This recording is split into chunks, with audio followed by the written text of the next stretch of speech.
All right, welcome back to the channel. If you are a fan of amp modeling stuff, you've come to the right place. My name is Steve Serlacci. I do all sorts of amp modeling stuff on this channel. I do Helix, Fractal, Quad Cortex, and now the Fender Tonemaster Pro. Today's video is going to be on the Tonemaster Pro and building a giggable preset. Basically something that I would take into a gig or like a studio session, something that's going to be able to get a wide array of tones in.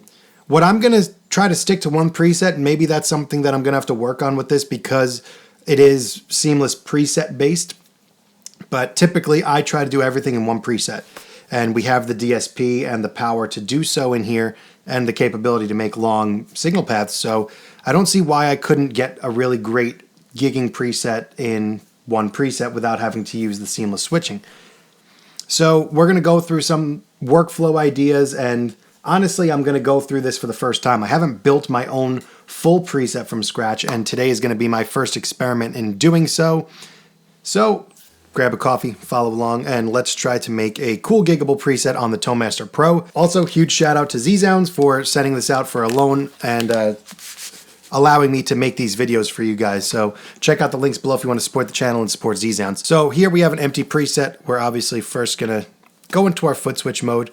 And now we have nothing. Interesting stuff here, and this is something I've kind of been critical of already in only my second day messing with this, is that you only have these preset signal path types. I feel like this is kind of limiting.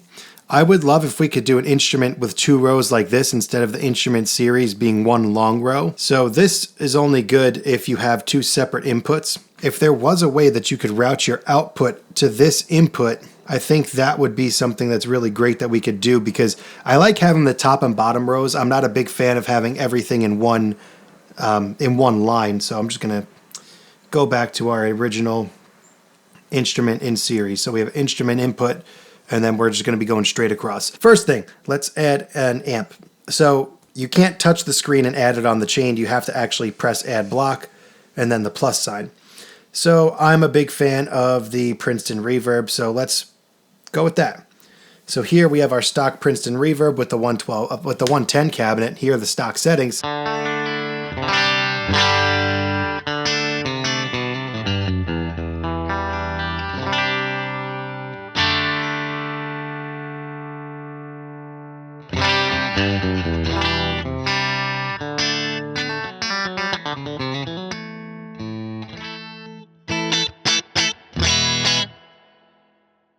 So now I'm going to use the encoders here and make a couple of adjustments here.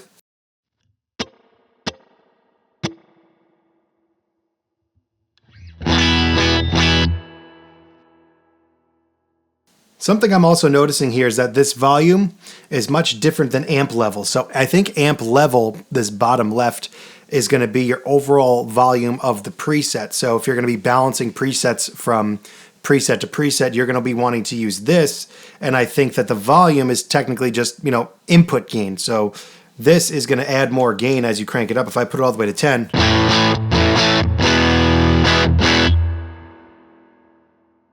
versus having it on 3.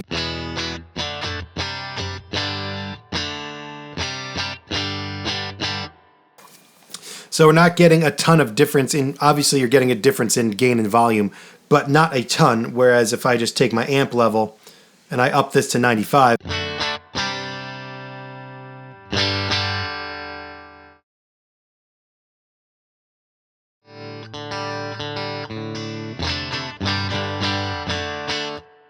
so this amp level is going to be what you use to level out your presets, and the volume is going to be more for your gain, at least on the Fender amps. So I want this to be somewhere in that edge of breakup territory.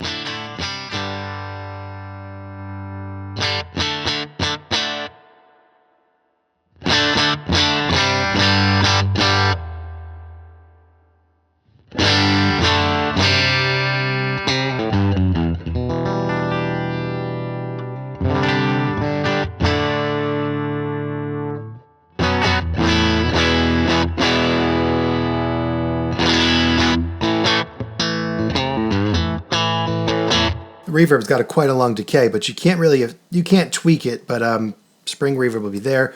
Let's check out the cabinet. What do we have here as a stock setting? We're on the cap edge with a 57.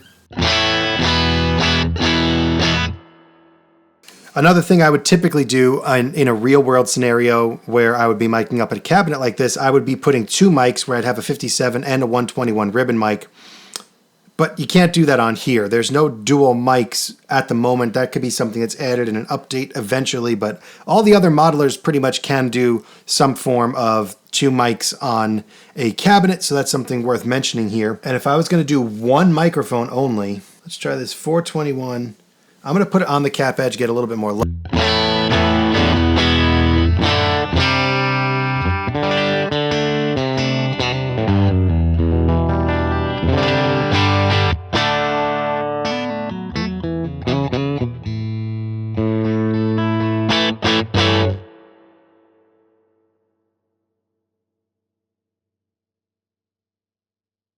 Let's try the RE20. That is more my style. What mic is this? Dynamic RE20? Yeah, I like the way that sounds as a solo mic. That's nice. What do you think of that?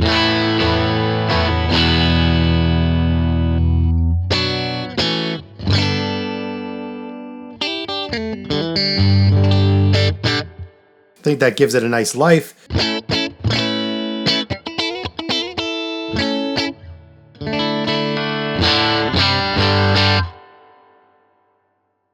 So right now I've got a sound that's going to remain clean unless I hit it hard.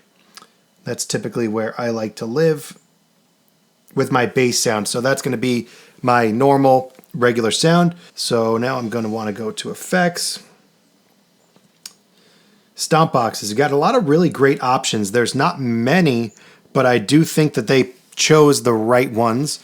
So there's some really great options here for drive pedals and ones that I actually have and use in real life, like the Nobels ODR1. So I'm going to add that. Check out our settings here. Here is all sounds are stock.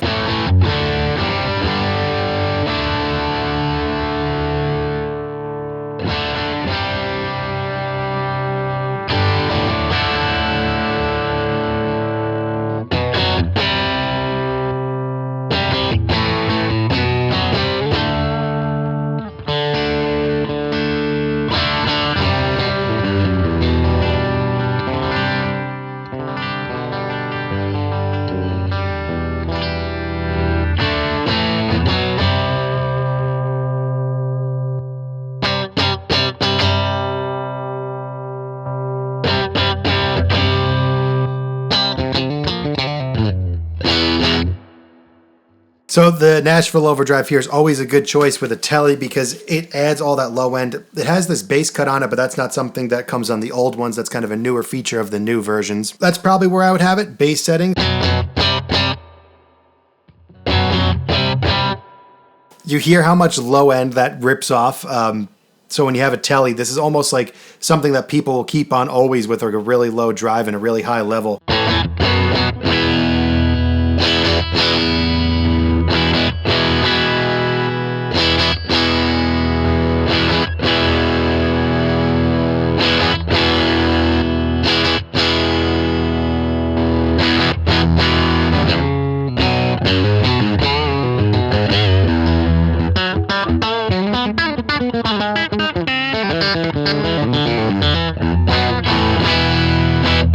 I wish we could control the bass cut, maybe add a little bit, because in the real one there is a lot of low end, but I don't think there's this much in my opinion.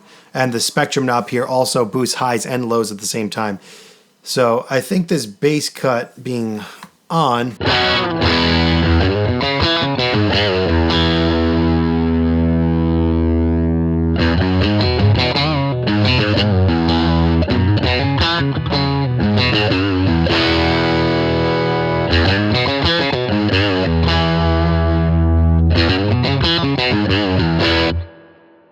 I'm going to leave it off for now, just because typically when you amplify through a PA, things will wind up a little bit harsher. So I'm going to actually leave it being a little darker. And I want to assign this. So I'm going to go to foot switch assign. I'm going to probably pick this spot for it, on off, select my Nobles, confirm. And now this will engage and disengage. Cool. Something else I like to add is like the little, this is like a regular boost pedal. I like the RC booster in real life, and this is kind of going to be like an always on type of thing.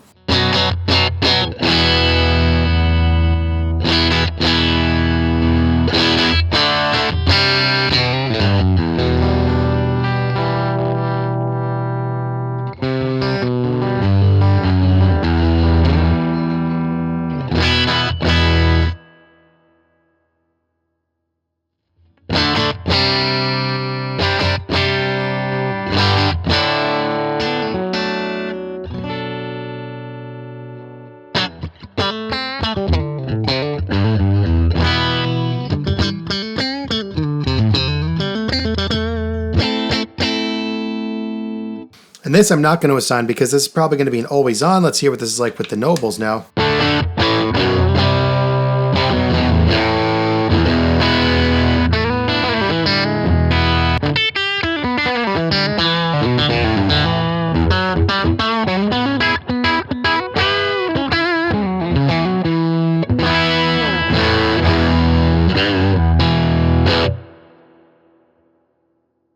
I think that's a solid start for just throwing a couple things in here.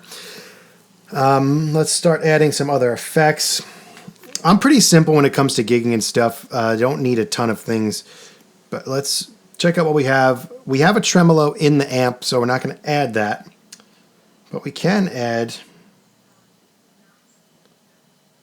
some other stuff. Triple double chorus. A lot of cool options here.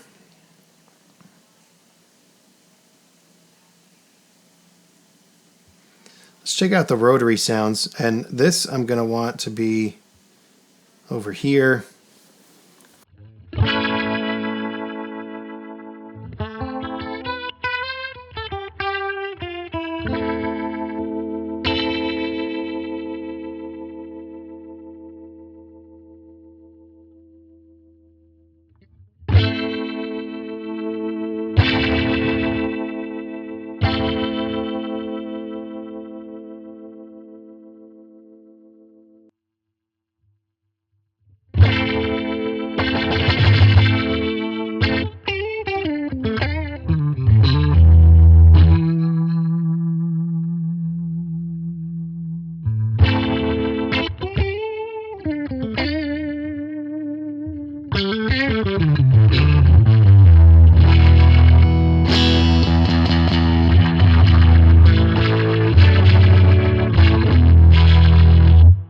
It's adding a ton of low end. You getting that on your end here?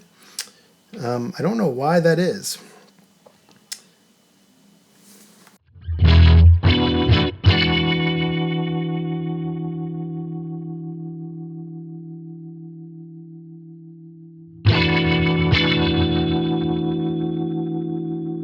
The ramp is between fast and slow, so that shouldn't have anything to do with it.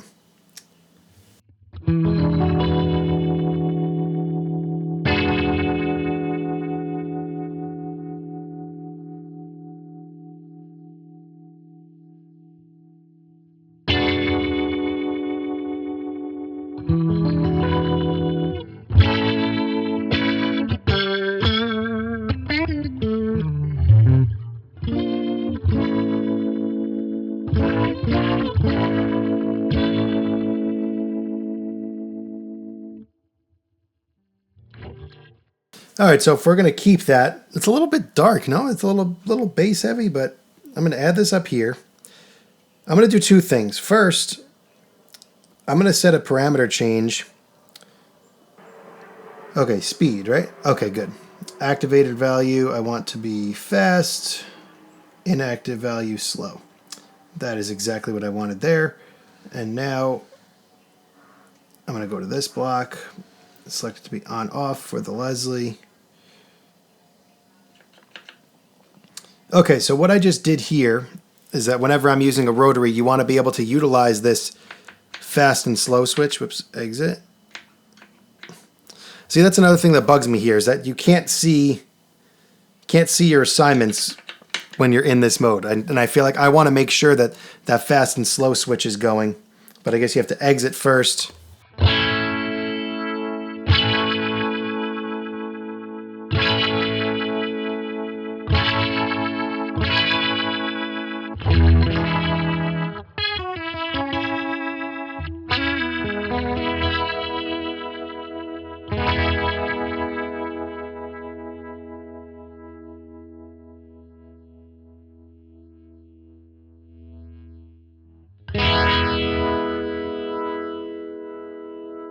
So you can actually hear those speeds changing. So while you're playing with a Leslie, with a rotary speaker type of thing, you want to hit that so you get a little bit more inconsistencies and varying levels of the rotary effect in your sound. While we're here, let's put a tremolo in here, which we actually have in the amp. And I'm going to make this up here. This will be a parameter control for my intensity. When it's active, I want it to be 70. When it's inactive, I want it to be 0. And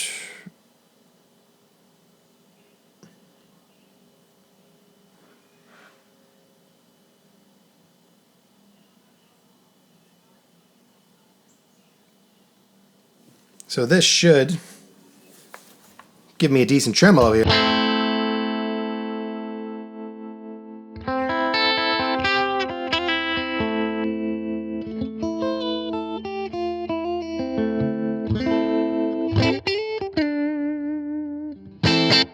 Very good, and now I'm going to scroll, custom label. I'm going to call that trem.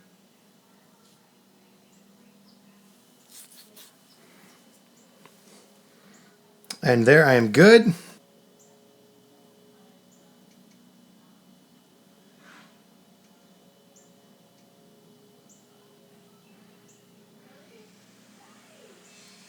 I do wish you could pick where you're adding it from, right? You can't choose where you're adding from, so you're kind of just always having to put something at the front. I do wish that I could add one in different spots. So here we have the dimension. I'm going to go to mode 4. This is typically what I like in other pedals, so let's see.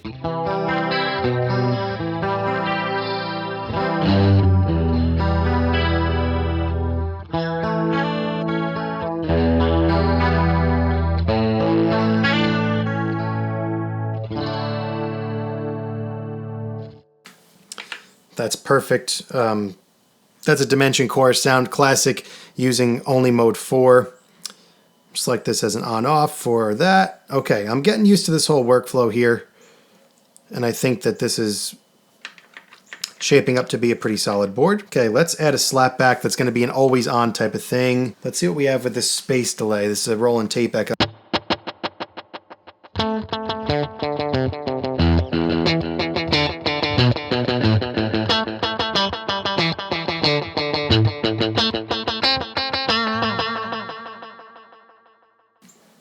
Totally not what I'm going for here. So I'm just going to dial this in myself, pulling down the time to about, yep, feedback I want all the way down because I want...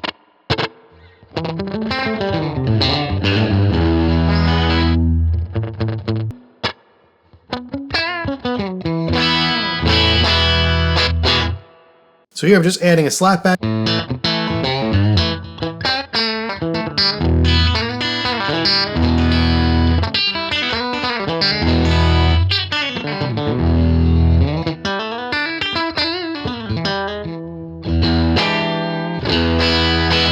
So this is cool. We have a treble here that we definitely want to have. We can get some wow flutter in here just so it...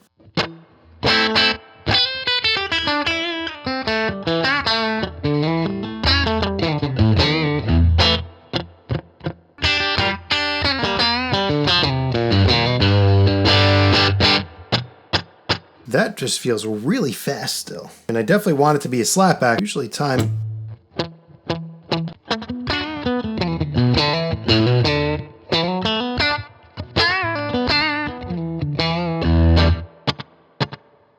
That sounds more like a slapback to me, but typically that doesn't seem like... I mean, 339 milliseconds? That can't be milliseconds. Can it?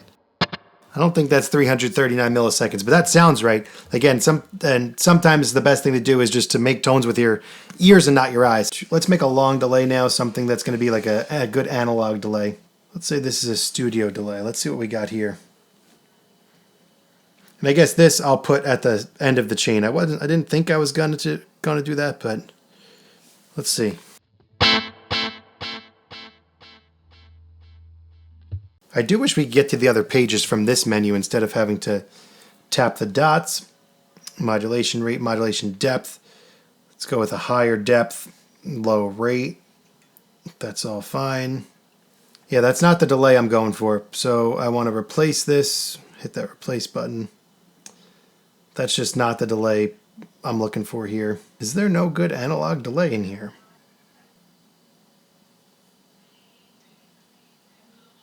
What just happened?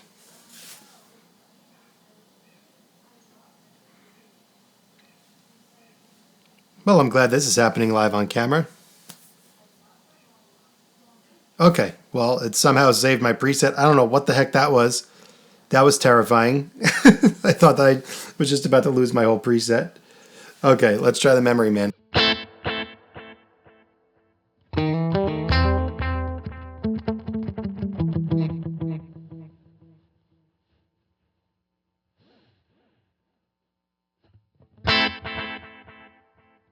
It's going to offset those a little bit just like that. All I did was just change the subdivisions. These are going to be on the tap tempo, so I don't need to worry about the times there. Let's go with a high depth, touch of grit.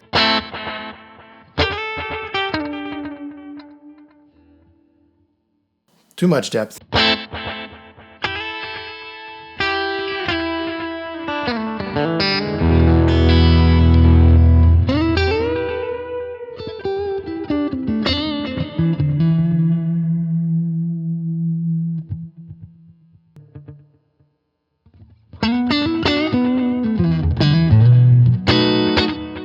So not my ideal delay, but I mean, I guess we're going to deal with that. Let's add this here, on off,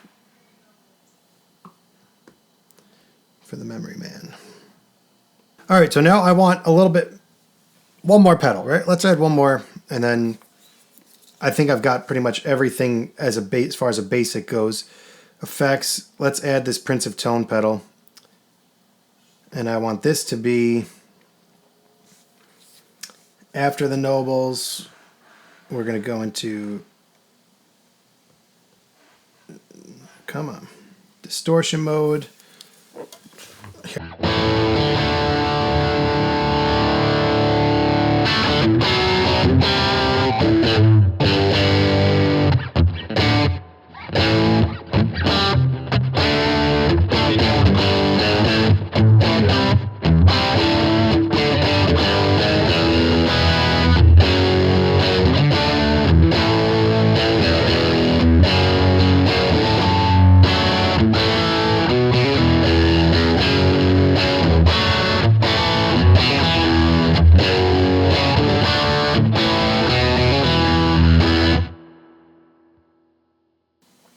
Love the Prince of Tone. How could you not? Can I just drag and swap this? I kind of want my drives to be all together here.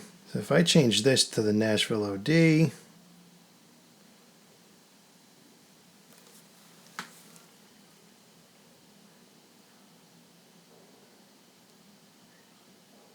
okay, so you could select multiple things here. I didn't know that you could just do that here. That is good to know, that you could do a multi-assign right there. I'm going to go to this one, on, off, get rid of that, put my delay in. Great, so now I've got my two drive pedals here. I've got my trem and rotary here, my speed knob's up there, my chorus is up here, delay is here. Oh wait, we're backwards. Ugh. Hold on. Did that fix it? Okay, there we go. Colors got out of sync for a second. Nashville is also out of sync. I'm going to bypass it there. Cool. So now my lights are in coordination together. Let's also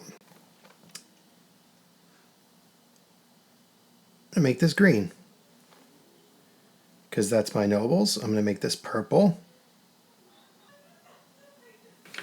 Keep that as blue. That's cool that you can set colors for on and off, which I was not aware of until just now. So you can set an on color and an off color. So for example, the speed knob is always going to be on. So let's do something a little bit advanced here where my active value, my color,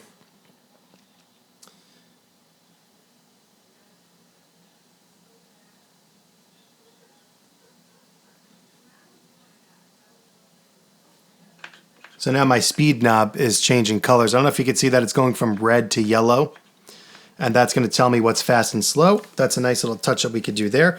And now finally, we have come to the solo boost button. I always reserve this bottom right foot switch for my solo boost. We've got a lot of cool stuff in here with the drive pedals being right here. So the solo boost button, I'm going to do a parameter assign. I think you could do 5 or so parameters. I'm going to make a solo boost button. So typically, I'll have this.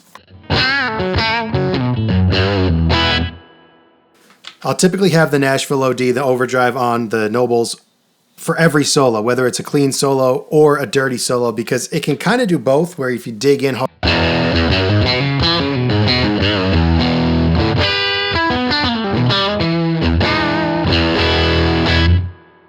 So it could do clean solos and dirty solos. So now we want to go to foot switch assign, and this is kind of where we're going to live for this solo boost thing, parameter change. Firstly, amp.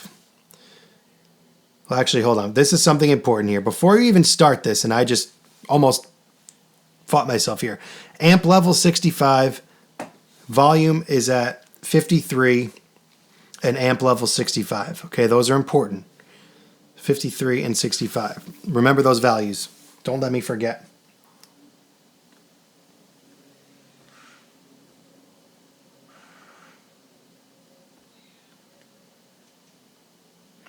So activated value now was 53, but now say I want this to be 63. I want to gain that amp up. And it was at 53, right? Ish. That's fine. So now we've got a little bit front end gain. I'm going to add another parameter change to the amp. I have amp level, and the amp level is at 63. Was it 60 something? I forgot. 53, and I think it was in his 66. Let's say 65. Oh, whoops, sorry, that was wrong. I want to add this parameter change amp. Amp level. So amp level is overall volume of the sound. So this is going to go all the way up to 72. Inactive is going to be at 64. Okay. So now let's see where we're at with the solo boost.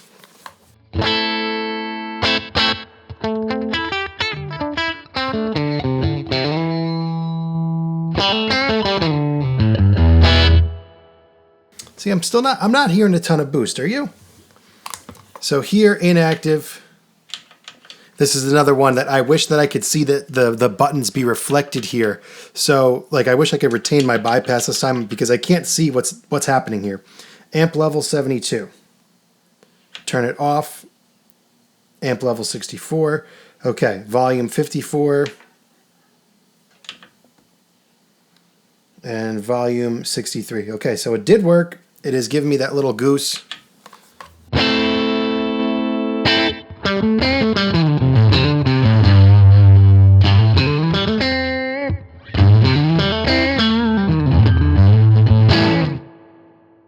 And maybe that's not enough. Maybe we got to do a little bit more. So I'm going to go back to foot switch assign, go to my multi. I'm going to select this. This one was our active volume and inactive volume. So I'm going to go to my active. I'm going to bring this up to 81 now. I really want this solo boost to jump out.